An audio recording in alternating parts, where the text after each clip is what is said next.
Everything you've been told about surviving the extreme is a lie.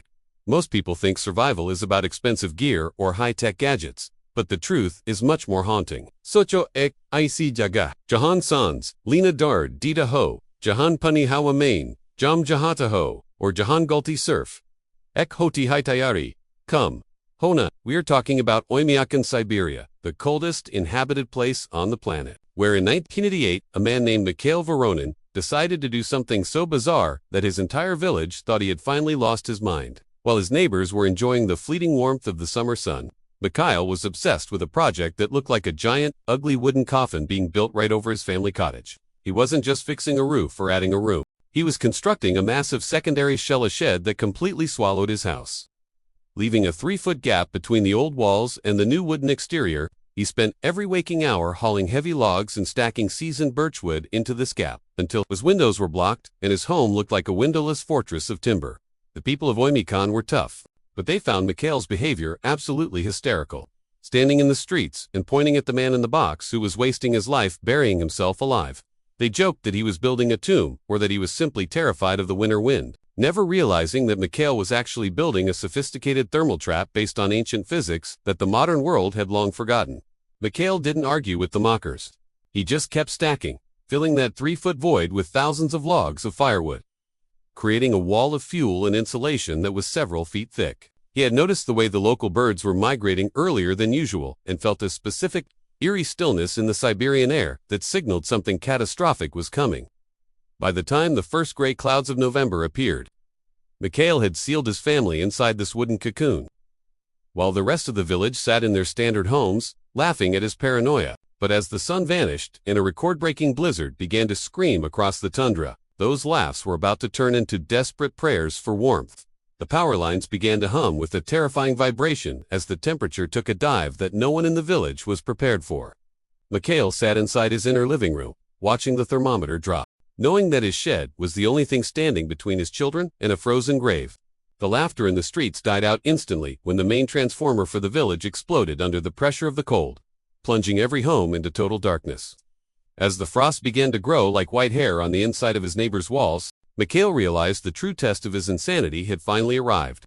But as the mercury hit a level that would freeze a human heart in minutes, Mikhail heard a sound from outside that made his blood run colder than the Siberian wind.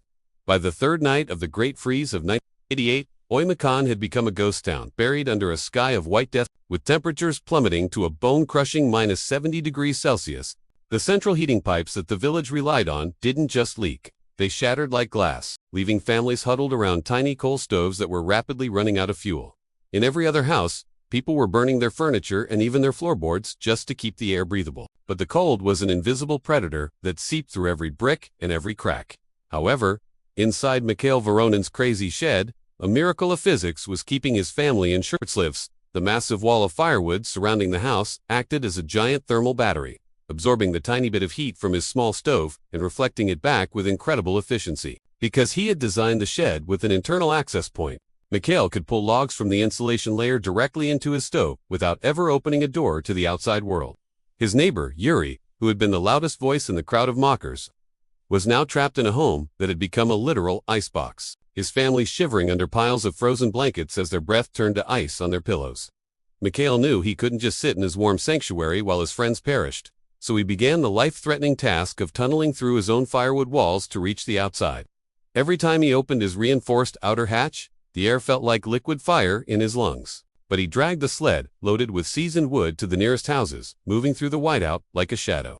When he finally reached Yuri's house and kicked open the frozen door, he found a man broken by the cold, staring at a dead stove with hollow eyes.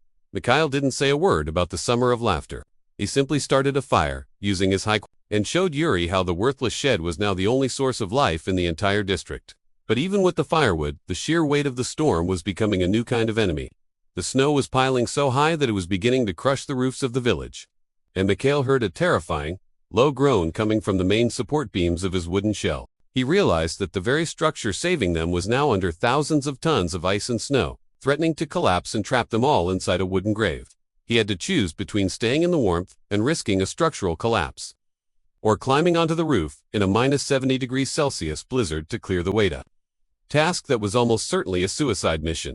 As the wood began to splinter above his head, Mikhail grabbed his shovel, knowing that the next few minutes would decide if his family lived to see the morning. The final hours of the storm were a brutal battle between one-man Eswell and the raw power of the Siberian winter.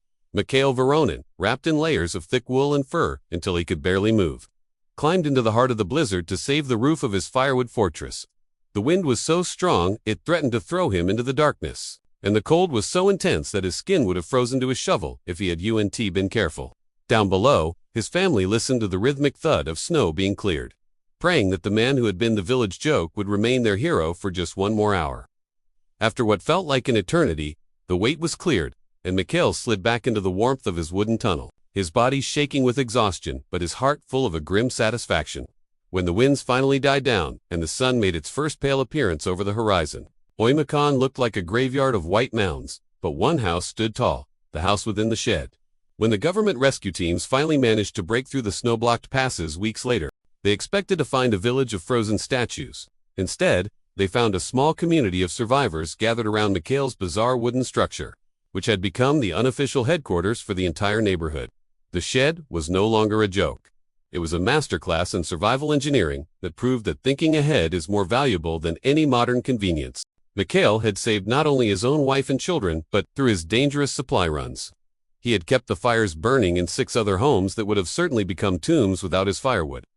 The story of Mikhail Voronin spread across the region, turning him from a laughingstock into a local legend whose methods are still talked about by survivalists today. Today, if you visit the furthest reaches of the north, you will see many homes built with extra thick wooden siding or integrated wood storage, whilst a silent tribute to the man who was brave enough to look crazy in order to stay alive. It's a powerful lesson for all of us, that when the world turns cold and everyone is following the crowd, the person who builds their own path is usually the one who keeps the fire going for everyone else.